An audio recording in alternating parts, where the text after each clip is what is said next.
A very good morning to all my dear students. Welcome to my YouTube channel Tutorial Classes by Garima Singh. आज हम लोग crash course पढ़ेंगे जिसमें BCA third same की maths है और इसका नाम है एलिमेंट्स ऑफ स्टैटिस्टिक्स. तो ये 1 डे क्रैश कोर्स है और इसमें जो आपके एलिमेंट्स ऑफ स्टैटिस्टिक्स में क्वेश्चन पूछे जाते हैं तो न्यूमेरिकल पार्ट और थ्योरेटिकल पार्ट दोनों ही पूछा जाता है और थ्योरेटिकल पार्ट काफ़ी ज़्यादा पूछा जाता है.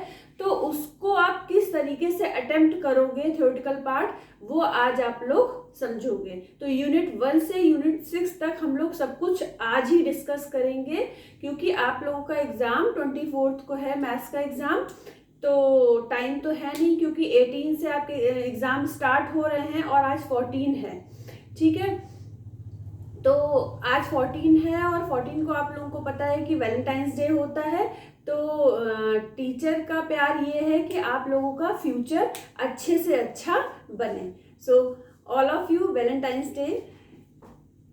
अब हम लोग आ जाते हैं यूनिट 1 पे. What is statistics? Discuss the uses of statistics in different fields.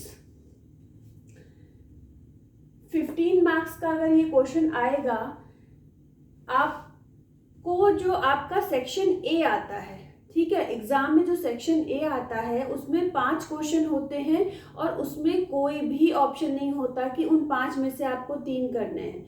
वो 5 क्वेश्चन आपको अटेम्प्ट करने होते हैं और हर एक क्वेश्चन आपका 3 मार्क्स का होता है. तो टोटल क्वेश्चन वो 15 मार्क्स का होता है. ठीक है, तो उन 3 मार्क्स में भी आप लोगों को मिनिमम 70 वर्ड्स यूज करने होते हैं. 70 वर्ड्स कैसे? अगर आपका एक लाइन में 10 वर्ड्स आप लिख रहे हो तो 7 लाइन आपको लिखनी पड़ेगी. अब देखिए यहाँ पे ये 15 मार्क्स का क्वेश्चन है और क्वेश्चन है क्या? What is statistics? Discuss the uses of statistics in different fields. तो व्हाट इज स्टैटिस्टिक्स? अब ये 15 मार्क्स का क्वेश्चन है, 3 मार्क्स का क्वेश्चन नहीं है, 15 मार्क्स का क्वेश्चन है. तो 15 मार्क्स के क्वेश्चन को आपको करने के लिए कम से कम 200 से 250 वर्ड्स आपको उसमें लिखने पड़ेंगे. ठीक है, तो अब देखिए इसमें क्या है कि सबसे पहले आपको बताना है स्टैटिस्टिक्स क्या है. तो इसमें आप क्यों स्टैटिस्टिक्स क्या है और इसे हम क्यों पढ़ते हैं, ठीक है, तो ये भी इसके अंदर लिख सकते हो. और इसके जो यूजेस हैं, यूजेस में आप क्यों का एक्सप्लेन करोगे कि स्टैटिस्टिक्स आप क्यों पढ़ते हो. ठीक है, अब ये अगर हम लोग पढ़ने चलेंगे तो सारे यूनिट तो ऐसे तो रिवीजन हो नहीं पाएगा एक दिन में. तो इसलिए आज हम आप लोगों को बता रहे हैं कि आपको कैसे करना है. सेकेंड क्वेश्चन किस तरीके का पूछा जाता है? Define population and sample with examples. आपको पता होना चाहिए कि पॉपुलेशन क्या होती है और सैंपल क्या होता है. पॉपुलेशन, मान लीजिए अगर किसी को रिसर्च करनी है और आपकी क्लास में टोटल नंबर ऑफ स्टूडेंट्स 40 हैं तो हमने 40 में से सैंपल निकाल लिया 10 स्टूडेंट्स का. और जो हमको रिसर्च करनी है वो हमने रिसर्च करने के लिए एक उनको टेस्ट दिया करने के लिए. तो टेस्ट से जो हमारा रिजल्ट निकला तो हमने उस रिजल्ट को पूरी पॉपुलेशन पे लागू कर दिया कि सैंपल को लेके हमने रिसर्च करी और जो भी रिजल्ट आया वो पूरी पॉपुलेशन में लागू कर दी कि अगर इसका रिजल्ट ये निकल रहा है तो इसका मतलब जो क्लास के बाकी बच्चे हैं उनके साथ भी ऐसा ही होगा. ठीक है, ये होता है पॉपुलेशन और सैंपल का मतलब. लेकिन आपको इसको पढ़ना है. अब ये 3 मार्क्स का भी आ सकता है और थोड़ा 7.5 मार्क्स का भी आ सकता है. तो इसको भी आप जो है कम से कम 10 to 15 लाइन के हिसाब से तैयार करना. ठीक है, अगर मिनिमम भी आपको लिखना होगा तो भी आपको 7 लाइन्स लिखनी होगी. 7 लाइन का मतलब 70 वर्ड्स. ठीक है, अब क्वेश्चन नंबर 3 है what do you mean by classification and tabulation. ठीक है, जब हम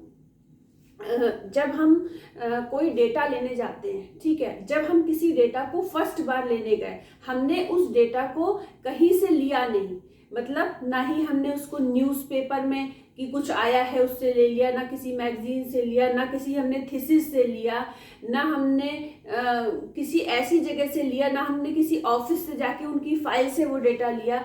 जब हम डेटा को फर्स्ट बार जाके लेते हैं, जैसे हम किसी गांव में गए, वहां पे हमें ये देखना है कि गांव में लड़कियों की संख्या ज़्यादा पढ़ी लिखी है कि लड़कों की संख्या ज़्यादा पढ़ी लिखी है। तो हमने उसके लिए क्वेश्चन पेपर सबसे पहले तैयार करा। क्वेश्चन पेपर में जो आंसर करना है या तो यस या तो नो, ठीक है।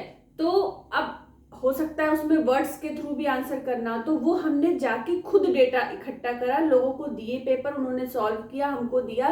तो जब हम डेटा खुद कलेक्ट करते हैं तो वो होता है हमारा प्राइमरी डेटा। अब प्राइमरी डेटा तो हमारा रॉ होता है, तो उसको हम फिर क्या करते हैं, उसको हम पहले क्लासिफाई करते हैं। क्लासिफाई करने के बाद टेबल की फॉर्म में हम उसको अलग अलग टेबल की फॉर्म में अलग अलग हेडिंग डाल के लिखते हैं और उसको एक ग्रुप्ड डेटा की तरह लिखते हैं। तो फिर ये होता है हमारा क्लासिफिकेशन और टैबुलेशन।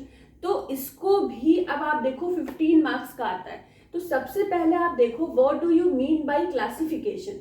अब क्लासिफिकेशन एंड टैबुलेशन, तो आपको क्लासिफिकेशन 5 मार्क्स का लिखना है, टैबुलेशन 5 मार्क्स का लिखना है। उसके बाद डिस्कस देयर इंपॉर्टेंस, इसकी इंपॉर्टेंस क्या है ये भी 5 मार्क्स का। तो अगर 15 मार्क्स का क्वेश्चन है और उसमें 3 चीजें पूछी गई हैं तो आप इक्वली डिवाइड करके लिखोगे। ये नहीं कि आपने क्लासिफिकेशन तो बहुत बड़ा लिख दिया, टैबुलेशन फिर जो भी एग्जाम्पल आप लोगे, इसका एक तरीका ये होता है कि आपने कोई एग्जाम्पल लिया, उस एग्जाम्पल को आप का रॉ मटेरियल पहले तैयार करा, फिर उसको क्लासिफाई करा, वर्ड की फॉर्म में लिखा, वर्ड की फॉर्म में लिखने के बाद उसे टेबल की फॉर्म में लिखा, टेबल की फॉर्म लिखने के बाद उसके इम्पोर्टेंस को बताया, ठीक है। अब देखिए नेक्स्ट क्वेश्चन क्या पूछा जा सकता है यूनिट 1 से, define frequency polygon and frequency curve. आप लोगों ने पढ़ा होगा फ्रीक्वेंसी डिस्ट्रीब्यूशन में आपने 4 चीजें पढ़ी थी। एक तो हिस्टोग्राम पढ़ा था, फ्रीक्वेंसी कर्व पढ़ा था, फ्रीक्वेंसी पॉलीगन पढ़ा था और पढ़ा था ओजाइव, जिसे बोलते हैं कुमुलेटिव फ्रीक्वेंसी कर्व, ठीक है। तो अब जैसे ये पूछा गया define frequency polygon and frequency curve, सबसे पहले आपको डिफरेंस पता होना चाहिए कि फ्रीक्वेंसी पॉलीगन और फ्रीक्वेंसी कर्व में क्या डिफरेंस होता है। जो फ्रीक्वेंसी पॉलीगन होता है हम उसमें एक पॉइंट से दूसरे पॉइंट को जोड़ने के लिए स्केल का यूज करते हैं, पर हमारा फ्रीक्वेंसी कर्व जो होता है वो फ्री हैंड कर्व होता है, उसमें हम स्केल नहीं यूज करते। जहां जहां पॉइंट बने होते एक पॉइंट से लेके दूसरे पॉइंट तक हम इस तरीके से बना देते हैं कर्व। लेकिन फ्रीक्वेंसी पॉलीगन में क्या करते हैं हम स्केल के थ्रू फर्स्ट पॉइंट को सेकंड पॉइंट से स्केल से जोड़ा, फिर सेकंड को थर्ड पॉइंट से, थर्ड को फोर्थ, फोर्थ को फिफ्थ, इस तरीके से हम फ्रीक्वेंसी पॉलीगन में करते हैं, ठीक है। Frequency curve free hand curve होता है, उसमें स्केल का यूज बिल्कुल नहीं करते। अब हम आ जाते हैं यूनिट 1 के, हमने आपको थ्योरेटिकल क्वेश्चन बता दिए हैं जिसमें आप एग्जाम्पल, आप थ्योरी अगर कम लिखना जानते हो, न्यूमेरिकल ज्यादा लिखना जानते हो, तो आप क्या करना कि थ्योरी की 2-3 लाइन लिख के फिर एक न्यूमेरिकल ले लेना और उसको सॉल्व करके एग्जाम्पल में दिखा देना। तो आपकी जो आंसर का जो आपका वो होगा लिमिट होगी वो अच्छे से आपका 1 से 1.5 या 2 पेज में आ जाएगी, ठीक है। तो आपको नंबर भी अच्छे मिलेंगे। अब देखिए यूनिट 2 है आपका, question number 5, discuss the various measures of central tendency with their limitations. अब सेंट्रल टेंडेंसी में क्या क्या चीजें आती हैं, मीन आता है, मीडियन आता है, मोड आता है। तो इसमें आपको क्या करना है, मीन के बारे में डिस्कस करना है, मीडियन के बारे में डिस्कस करना है और मोड के बारे में। इन तीनों चीजों के बारे में, इन तीनों की डेफिनेशन लिखनी है, एग्जाम्पल लिखने हैं, फिर विद देयर लिमिटेशन, फिर उनकी लिमिटेशन लिखनी है, ठीक है। उसके बाद इसी से ही सेंट्रल टेंडेंसी से एक क्वेश्चन और पूछा जाता है, what are the good measures of central tendency, also define mean for grouped and ungrouped data. तो इसका आंसर भी हमने यहाँ पे लिख दिया है, mean is generally considered the best measure of central tendency and most frequently used.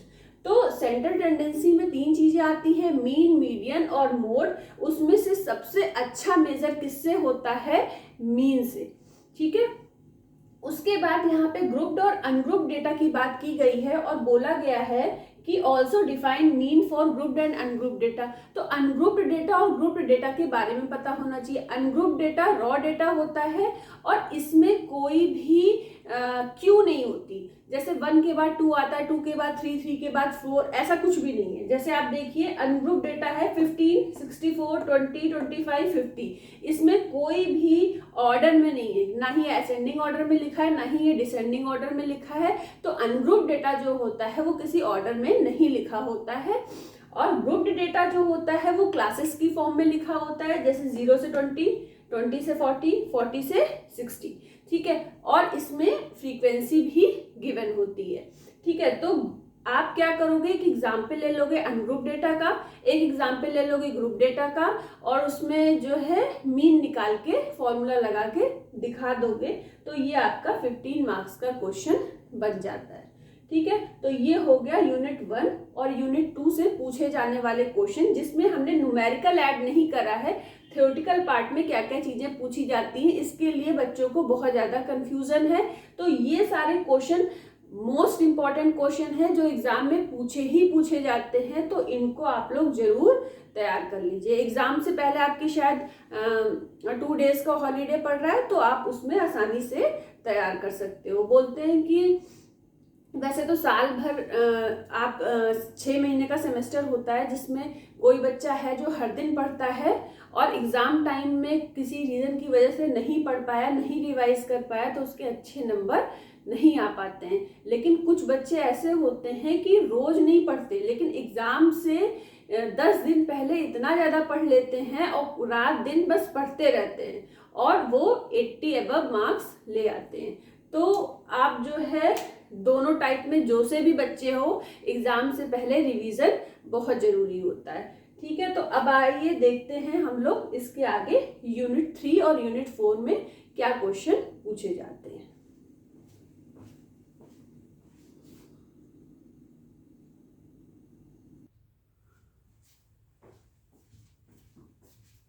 अब देखिए यूनिट 3 में क्वेश्चन पूछा जाता है, क्वेश्चन नंबर 7 है, डिफाइन कोफिशिएंट ऑफ वेरिएशन, ठीक है। तो मेजर ऑफ डिस्पर्जन यूनिट 3 है, जिसमें से ये कोफिशिएंट ऑफ वेरिएशन, इसकी आप डेफिनेशन लिखोगे 1 नंबर की, फिर उसके बाद उसका फॉर्मूला लिखोगे। और कोफिशिएंट ऑफ वेरिएशन के 2-3 फॉर्मूले होते हैं, वो सारे लिखोगे।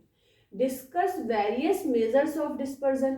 अब वेरियस मेजर्स ऑफ डिस्पर्जन में जितने भी फॉर्मूले आते हैं 15 मार्क्स का क्वेश्चन है ये, ध्यान रखिएगा। मेजर ऑफ डिस्पर्जन में वेरियस मेजर्स ऑफ डिस्पर्जन पूछिए, मतलब जितने भी उसमें आपने हेडिंग पढ़ रखी हैं, तो वो सारे 6, 7, 8 जो भी फॉर्मूले होंगे उन सारे फॉर्मूले को आप लिख देना और कौन सी चीज क्या है, ठीक है, उसके आगे मेंशन कर देना।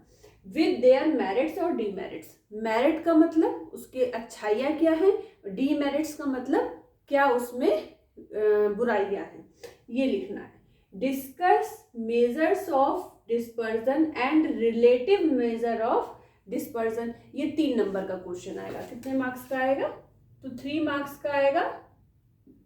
तो इसमें आप 3 लाइंस दोनों में लिख देना, मेजर ऑफ डिस्पर्जन में और रिलेटिव मेजर ऑफ डिस्पर्जन में, ठीक है। ये सारी चीजें हमने सारा अलग अलग वीडियो आप लोगों के लिए बना रखा है, तो आप यूनिट 3 देखोगे, यूनिट 3 की वीडियो, तो आपको सारी चीजें उसमें मिल जाएंगी। उसके बाद यूनिट 4 है हमारी परमुटेशन एंड कॉम्बिनेशन, यूनिट 5 है हमारी प्रोबेबिलिटी। इन दोनों से किस तरह के क्वेश्चन पूछे जाते हैं, थ्योरेटिकल क्वेश्चन की बात हो रही है यहाँ पे। तो देखिए डिफाइन परमुटेशन कॉम्बिनेशन, तो परमुटेशन क्या होता है और कॉम्बिनेशन क्या होता है, दोनों को डिफाइन करके दोनों के फॉर्मूले लिख देने हैं। उसके बाद define union and intersection of events, ये सारा करवाया है हमने। Mutually exclusive and independent events, ये भी करवाया है। What is classification of probability, probability को कैसे क्लासिफाई करते हैं, क्या क्या टर्म्स हैं, उन सबको आपको यहाँ पे लिखना पड़ेगा। ये छोटे छोटे क्वेश्चन हैं, 3 नंबर का ये है, 3 नंबर का ये है, ये भी 3 नंबर का क्वेश्चन है और ये भी 3 नंबर के क्वेश्चन है। 3 नंबर के ही क्वेश्चन हैं, ये पूछे जाते हैं सारे, ठीक है। अब यूनिट 6 हम आ जाएं। यूनिट 6 है हमारी statistical quality control. Statistical quality control, what is statistical quality control? Differentiate between process and product control. अब प्रोसेस और प्रोडक्ट कंट्रोल दो अलग अलग हेडिंग है, उसके अंदर सब हेडिंग्स हैं। क्या क्या है ये सब, इन सब का लेक्चर लिया जा चुका है, तो आप लोग उस लेक्चर को देखिएगा, यूनिट 6 के लेक्चर को, उसमें आपको सारी चीजें मिल जाएंगी। स्पेसिफिकेशन लिमिट और टॉलरेंस लिमिट का भी वीडियो हमने बनाया है कि क्या स्पेसिफिकेशन लिमिट होती है और क्या टॉलरेंस लिमिट होती है, तो इसका भी आप वीडियो देखना, आपको समझ में आ जाएगा कि क्या लिखना है उसमें। इसके बाद देखिए एक्सप्लेन पी चार्ट सी चार्ट। हम लोगों ने पी चार्ट पढ़ा है, सी चार्ट पढ़ा है, और कौन सा चार्ट पढ़ा है? एनपी चार्ट पढ़ा है, ठीक है, सिग्मा चार्ट पढ़ा है। तो अब सिग्मा चार्ट पढ़ा है कि क्या पढ़ा है, एक मिनट रुको, आप लोगों को बता देते हैं। ये बहुत ही इंपॉर्टेंट चैप्टर है आपका, यूनिट 6 जो है बहुत ही ज़्यादा इम्पॉर्टेंट आपकी ये है। हम लोगों ने पी चार्ट पढ़ा है, एनपी चार्ट पढ़ा है, सी चार्ट पढ़ा है, और एक्स बार चार्ट पढ़ा है, सिग्मा चार्ट पढ़ा है। तो ये सारे चार्ट हम लोगों ने पढ़े हैं। तो इन सारे चार्ट को आपको बनाना आना चाहिए। अच्छा, इन सारे चार्ट को बनाने के लिए आपको फॉर्मूले चाहिए होते हैं, तो हर एक के अलग अलग फॉर्मूले होते हैं, लेकिन उन फॉर्मूले में D3, D4 और D2 यूज होता है। तो ये जो D3, D4, D2 है, तो अगर क्वेश्चन में नहीं गिवन है, क्वेश्चन में केवल ये गिवन है सैंपल साइज, अगर क्वेश्चन में सैंपल साइज गिवन है 2, 3, 4, 5, तो इन सैंपल साइज के लिए D3 की वैल्यू जो होती है 2, 3, 4, 5 सबके लिए D3 की वैल्यू क्या होगी? 0 होती है। D4 की वैल्यू हमने लिख दी है। सैंपल साइज 2 के लिए D4 की वैल्यू 3.27 और D2 की वैल्यू होती है 1.13। इसी तरीके से सैंपल साइज 4 के लिए देखिए, D3 की वैल्यू 0 है, ठीक है, D3 की वैल्यू जो है 0 है, और यहाँ पे एक 0 होगा, 1, 2, 3, 4, 5, और एक मिनट, ये टेबल हमने आप लोगों के लिए बनाई थी, क्योंकि हमेशा आपको D3, D4 की वैल्यू नहीं मिलेगी।